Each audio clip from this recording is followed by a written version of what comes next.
여호수아의 유언입니다. 이제 죽을 때가 되어서 마지막으로 백성들을 모으고 하나님만 섬길 것을 권면하고 명령하는 장면이죠.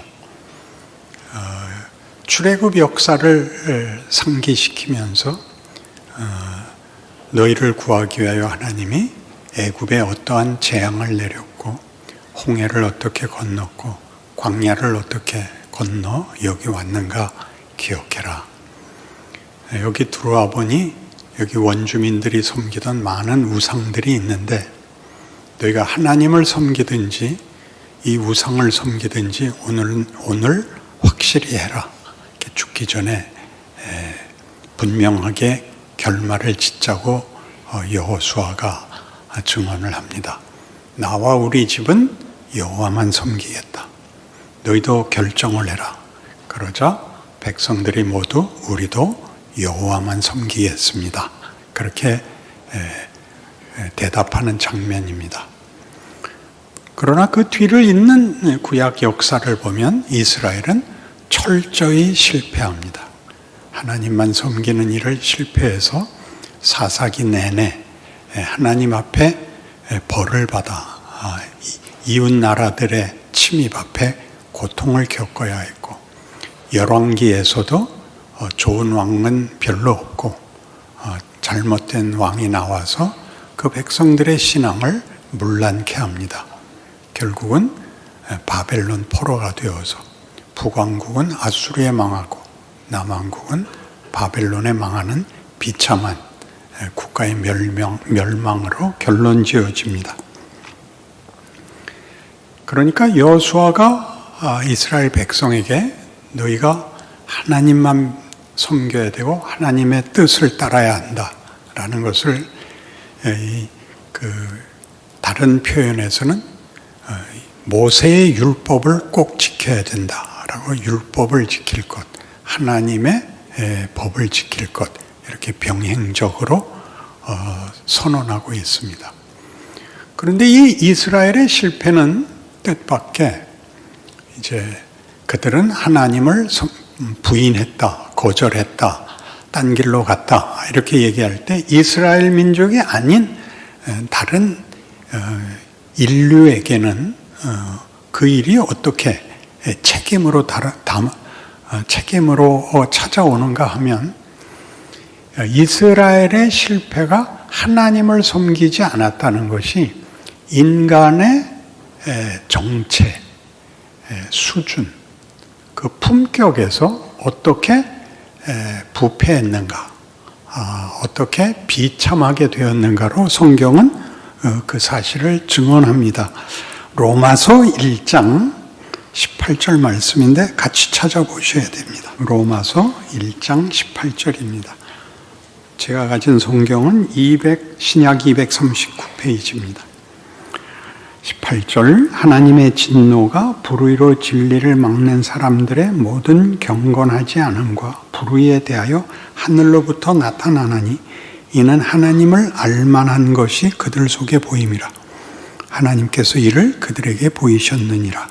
창세로부터 그의 보이지 아니하는 것들 곧 그의 영원하신 능력과 신성이 그가 만드신 만물에 분명히 보여 알려졌나니 그러므로 그들이 핑계하지 못할지니라.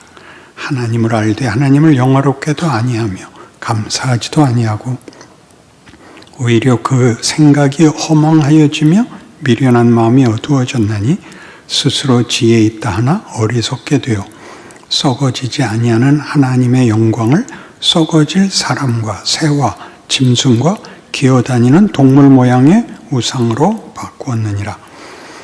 조금 띄어서 28절에 가셔서 또한 그들이 마음에 하나님 두기를 싫어하며 하나님께서 그들을 그 상실한 마음대로 내버려 두사 합당하지 못한 일을 하게 하셨으니 곧 모든 불의, 추악, 탐욕, 악의가 가득한 자요 시기, 살인, 분쟁, 사기, 악독이 가득한 자요 수군수군하는 자요 비방하는 자요 하나님께서 미워하시는 자요 능욕하는 자요 교만한 자요 자랑하는 자요 악을 도모하는 자요 부모를 거역하는 자요 우매한 자요 배약한 자요 무정한 자요 무자비한 자라. 그들이 이 같은 일을 행하는 자는 사형에 해당한다고 하나님께서 정하심을 알고도 자기들만 행할 뿐 아니라 또한 그런 일을 행하는 자들을 옳다 하느니라.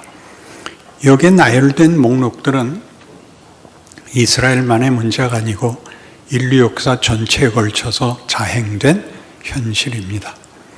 그러니까 지금 이스라엘 백성들이 하나님 앞에서 범죄하고 하나님 없이 산 일들은 이방민인 나머지 족속들에게는 우리는 하나님을 모른다. 우리는 하나님께 그런 약속을 받은 적이 없으니까 면제다. 이렇게 얘기할 수 없다는 겁니다. 왜냐하면 인간이 최소한의 양심을 가지고도 인간이 그 가치가, 그 내용이 비참하다 하는 것은 이스라엘같이 율법을 가지고 있는 자들은 율법으로 분명히 자기네들의 잘못이 드러나지만 이방인들이라 할지라도 하나님을 모르는 자들일지라도 인간이 짐승만도 못하다 하는 사실은 변명의 여지가 없다. 이렇게 지적하고 있습니다. 그래서 하나님께서 이제 구원을 베푸십니다.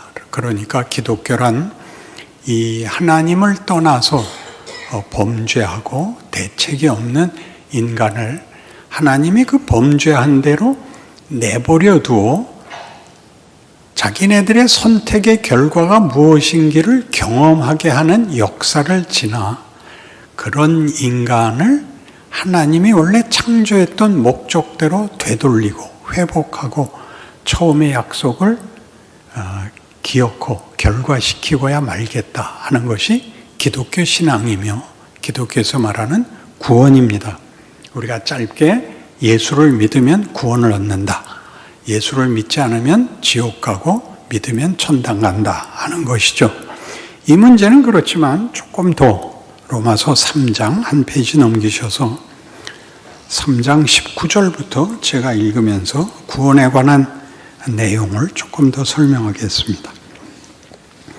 우리가 알거니와 19절입니다. 무릇 율법이 말하는 바는 율법 아래 있는 자들에게 말하는 것이니 이는 모든 입을 막고 온 세상으로 하나님의 심판 아래 있게 하려 함이라.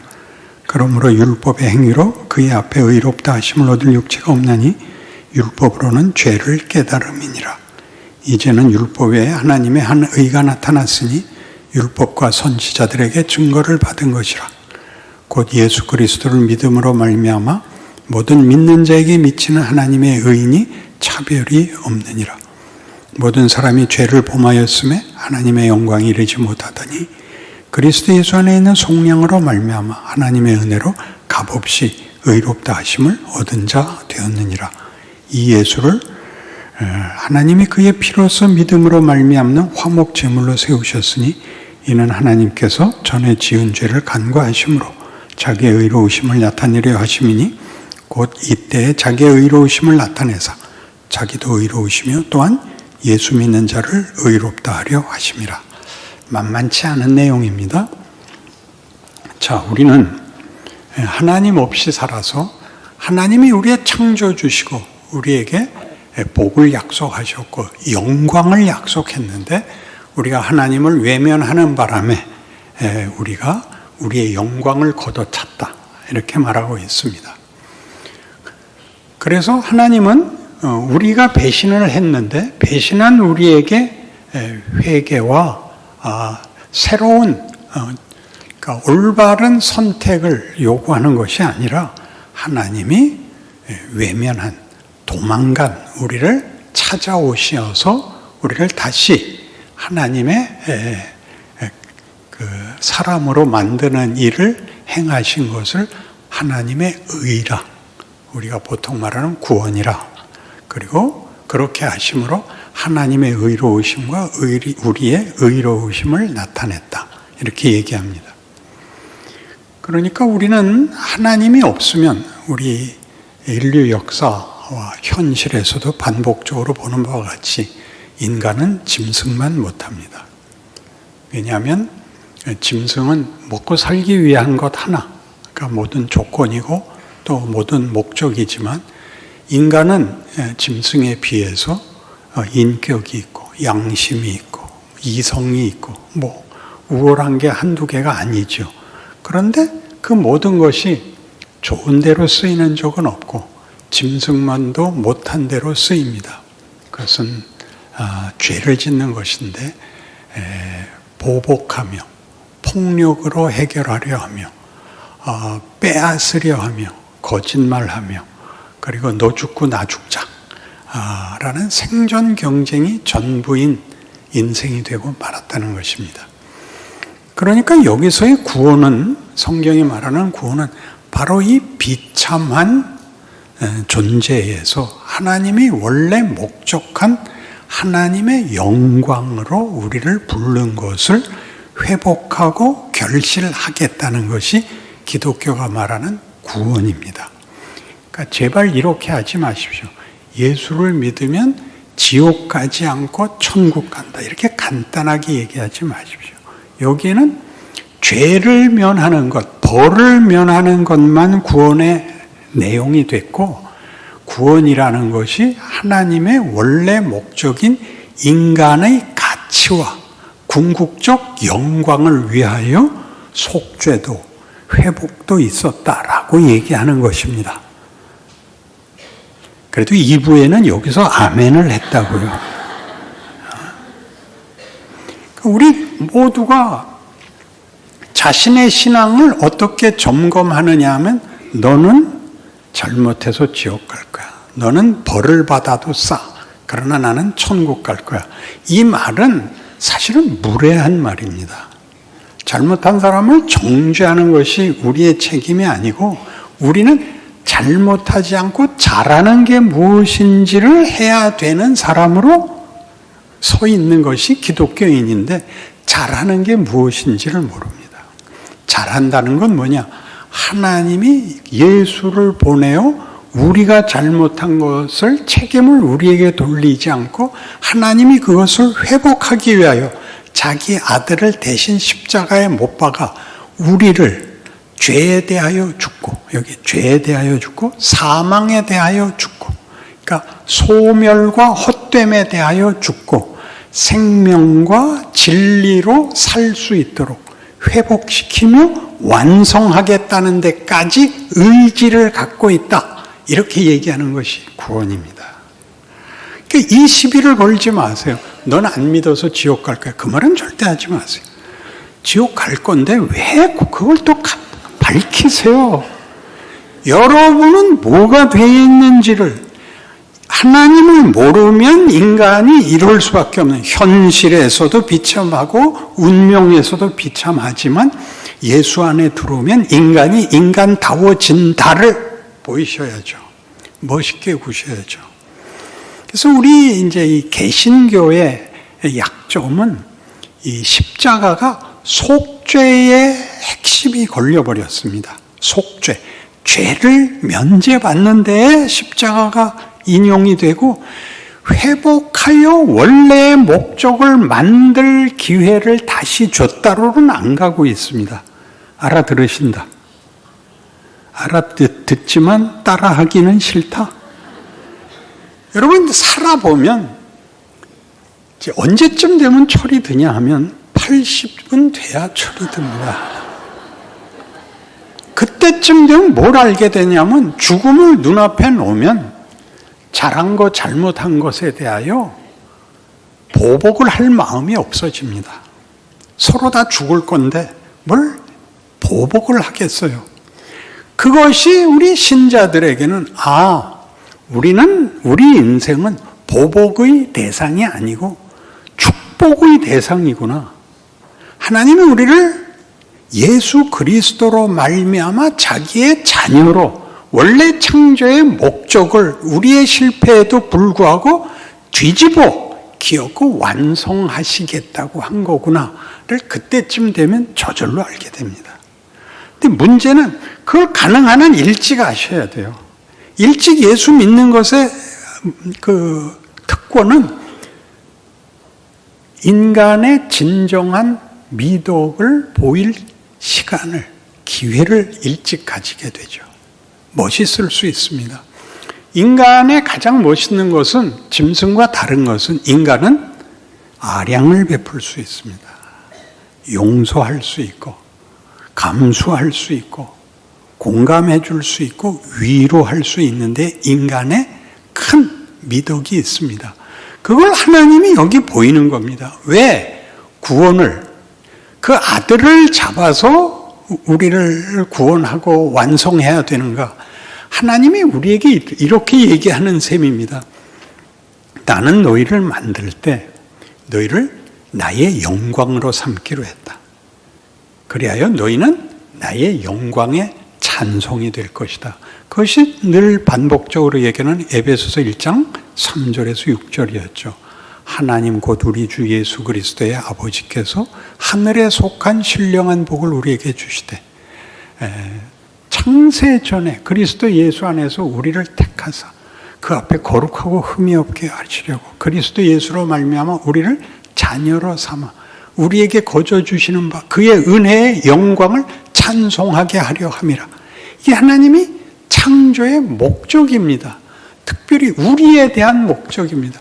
거기 그리스도가 계속 반복적으로 등장하죠. 그리스도의 등장은 그리스도와 같은 차원, 같은 지위, 같은 신분이라는 의미입니다. 굉장하죠.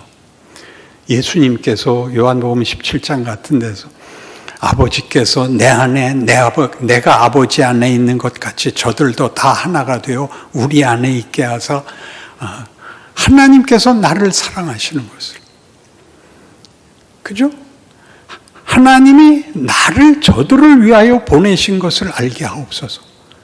아버지와 내가 하나인 것 같이 이 모든 인류가, 인간이 하나님의 영광과 기뻐하심에 동등한 지위와 신분의 존재들입니다.를 알게 하옵소서가 십자가죠.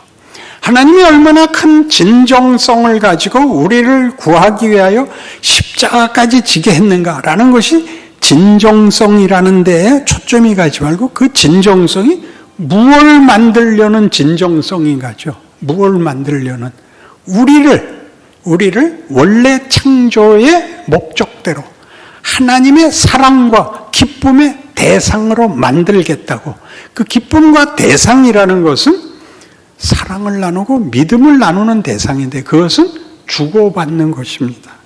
작품을 보고 감상을 하는 것이 아니라 우리로 하나님 안에 다시 그의 창조의 목적의 신분과 지위와 기회와 그리고 하나님의 크신 기적으로 우리를 그런 존재로 만들겠다고 하는 것이 기독교가 말하는 구원입니다.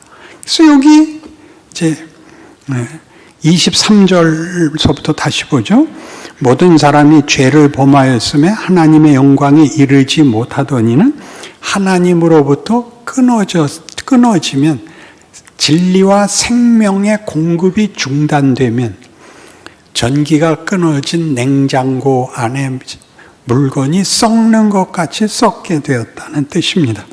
그래서 그리스도 예수 안에 있는 속량으로 말미암아 하나님의 은혜로 값없이 의롭다 하심을 얻은 자 되었으니 이 예수를 하나님이 그의 피로써 믿음으로 말미암는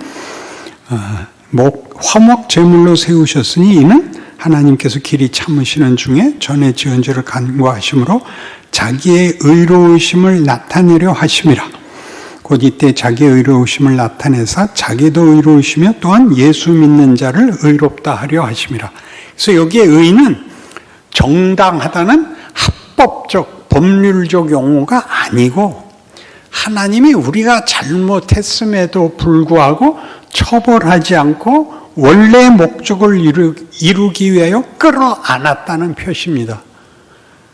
법정에서 쓰는 것이 아니라 조폭사회에서 쓰는 용어로 의리입니다. 의리. 법대로 처벌하지 않겠답니다. 그러니까 사법부에서는 법대로밖에 할 수 없으나 하나님은 법대로가 아니라 의리를 동원하여 잘잘못으로 결과하지 않고 내 기쁜 뜻대로 내가 하겠다는 나의 영광을 드러내고 영광의 대상이 되고 영광을 나눌 내가 만든 백성들을 나는 포기하지 않겠다. 이게 하나님의 의입니다. 하나님 다우심, 하나님의 의리입니다. 이 은혜를 받으려면 조폭 사회에 6개월은 갔다 와야 되겠어요. 예수 믿는 게 치사해요. 더 냉정하고 더 따지고 더 정죄하기 바쁘지. 기다려주고 용서해주고 함께 가자고. 모세가 그랬고 바울이 그런 것 같이 이 백성을 생명책에서 그 이름을 지우려면 제 이름도 지워주십시오. 이런 데를 와야죠. 내 민족, 내 혈육이 구원받기 위해서라면 내가 그리스도 안에서 저주를 받아도 좋다. 이렇게 나오는 것이 하나님이 자기 아들을 잡은 그 뜻이라는 겁니다. 그 결정이라는 거죠. 여기에 기독교인의 본문이 있어야죠. 본문이. 예수를 믿는다는 게 무슨 말인지, 인간이라는 존재의 정체성과 그 본문, 이 뭔가에 대한 이해가 있어야 되는 것입니다. 물론 여러분은 우리가 이런 하나님의 자녀이면서 감격을, 아까 우리가 여호수아를 얘기할 때도 했다시피 그들이 애굽에서 종로로 타다가 하나님이 그들을 구출하기 위하여 10가지 재앙을 베푼 것과 홍해를 가른 것과 만나와 메추라기를 먹은 것과 구름기둥, 불기둥의 기적 속에서 여호수아의 결정을 요구하는 단호한 도전 앞에서 우리도 하나님만 섬기겠습니다 라고 했으나 살아가다 보니까 사사기 내내, 열왕기 내내 그들은 현실과 타협하고 말았습니다. 그 현실과의 타협이 우리를 얼마나 비참하게 만들었는가를 우리 현실 속에서 반복적으로 보는데도 구원을 받았다는 게 무슨 뜻인지를 우리는 망각하곤 합니다. 어떻게 살아야 됩니까? 하나님이 무엇을 하셨습니까? 우리에게 진정한 삶을 살라고 말하는 그 중요한 본문이 뭡니까? 이게 인간이야. 이게 하나님의 자녀라는 이름이 가져야 하는 본문이야. 이렇게 얘기하는 것이 기독교 신앙인 것입니다. 아무 때나 저라, 아무 때나 물러서라 그런 얘기가 아니고 인간의 영광이 무엇인가 생각 좀 해봐라. 그러는 것이 성경이 하고 싶은 얘기죠. 그래서 이 의라는 것은 하나님이 하나님답듯이 너희는 죄를 지었음에도 불구하고 나와의 관계에서 너희는 다른 것으로는 묶을 수 없는 내 자식이다. 그걸 난 놓을 수 없다.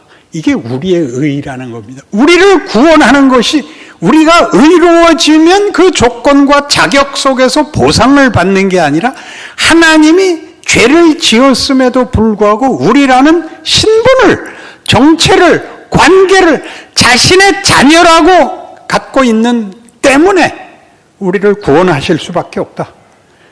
자기의 의, 범죄한 우리를 찾아오시는 화해하자는 하나님 되심과 그런 대상인 우리가 범죄했음에도 불구하고 하나님의 자녀라는 신분이 취소되지 않는다는 사실에 대해서 우리는 기독교 신앙이라는 것이 얼마나 놀라운가를 배우는 것입니다. 왜 3부는 이렇게 아멘이 인색한 겁니까? 정신이 하나도 없는 겁니까?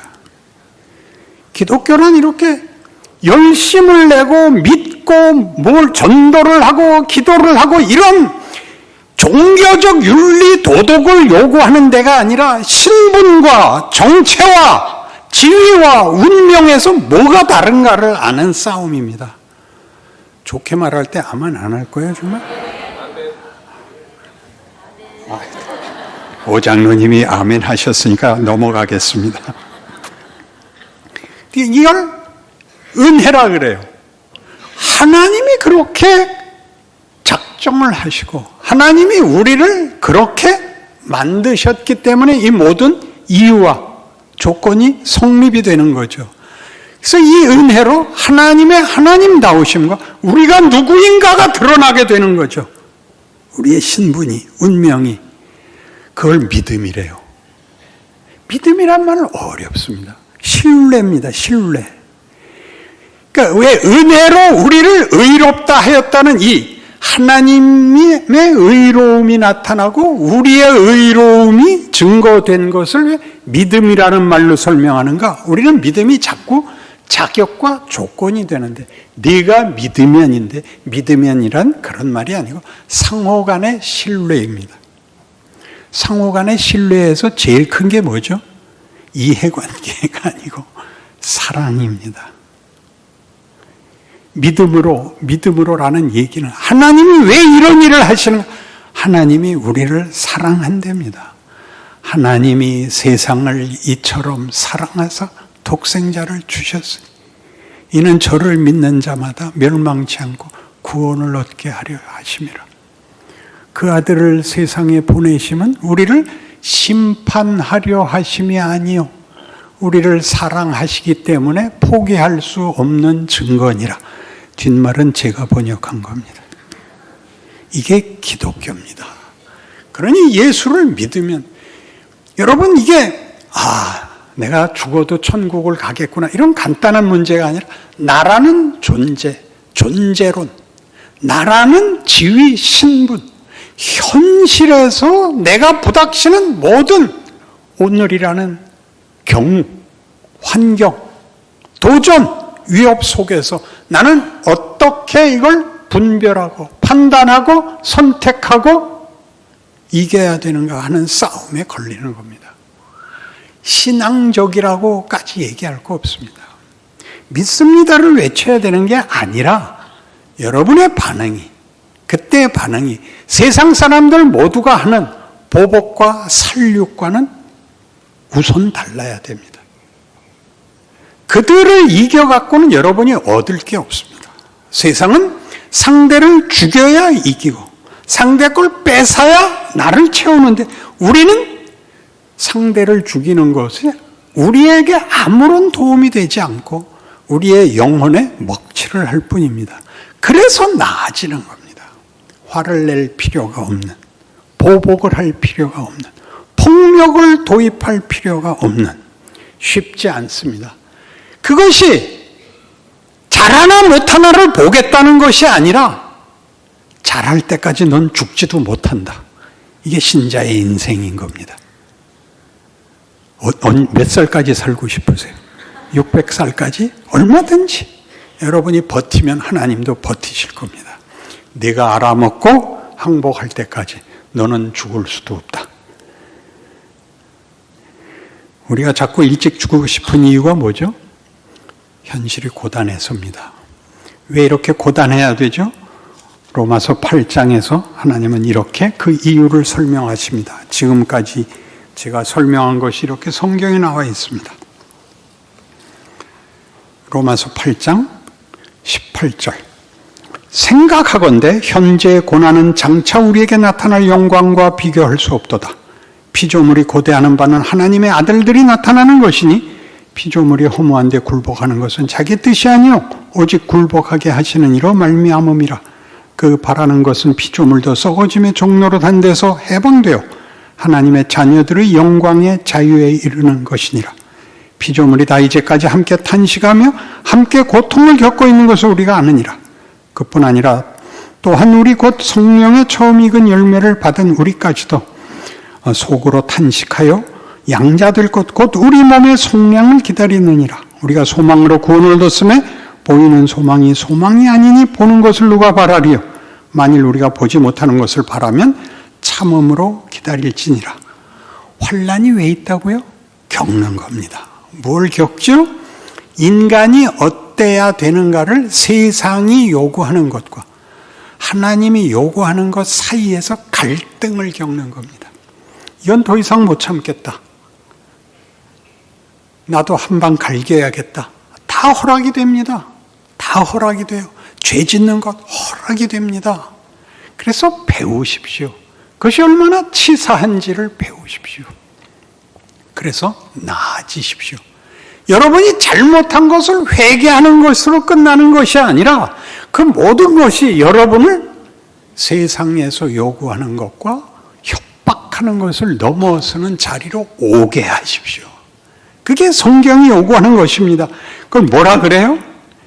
이 목적이 이루어지기까지는 우리가 견뎌야 한다죠. 그것들을 겪어야 한다는 것입니다. 겸손은 어떻게 오는지 아십니까? 40일 금식 기도에서는 겸손이 안 옵니다. 40일 금식 기도하고 오면 꼭 너는 왜 기도 안 해?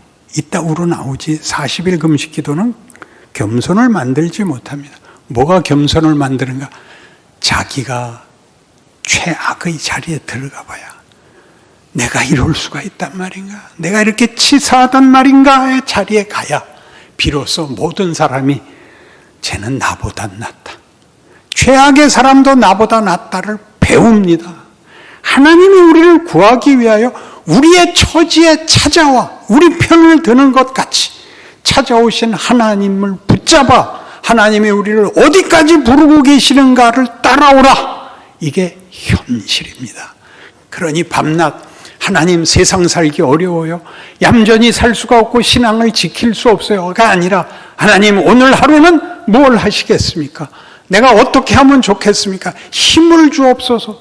분별과 지혜와 실력과 그리고 하나님 기적을 주옵소서. 그렇게 하루를 이 기도 속에서 현실을 부닥쳐야 되는 것입니다.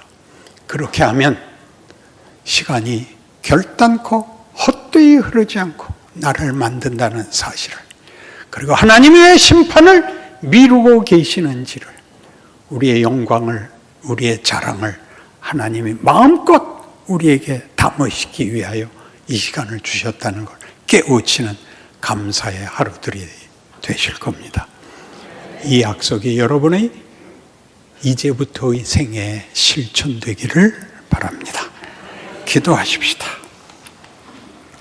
하나님 아버지, 이렇게 성경이 분명히 가르쳐줘도 이기는 건 쉽지 않습니다. 그러나 결국은 이길 것을 믿습니다. 우리도 점점 살면서 현실과 인생과 세상이 꼴보기 싫어지고 있습니다. 저것들을 미워하는 것으로 그치지 말고 분연히 일어나 아버지께서 우리에게 요구하시는 멋있는 인생을 사는 신앙의 승리도 이제 시작하게 하여 주옵소서. 오늘보다 내일은 더 승리의 횟수가 많게 하시고, 그렇게 나이를 먹을 때마다 하나님의 살아계심, 우리의 변화, 우리의 찬송이 깊어지고 충만하게 하옵소서. 예수님 이름으로 기도합니다. 아멘.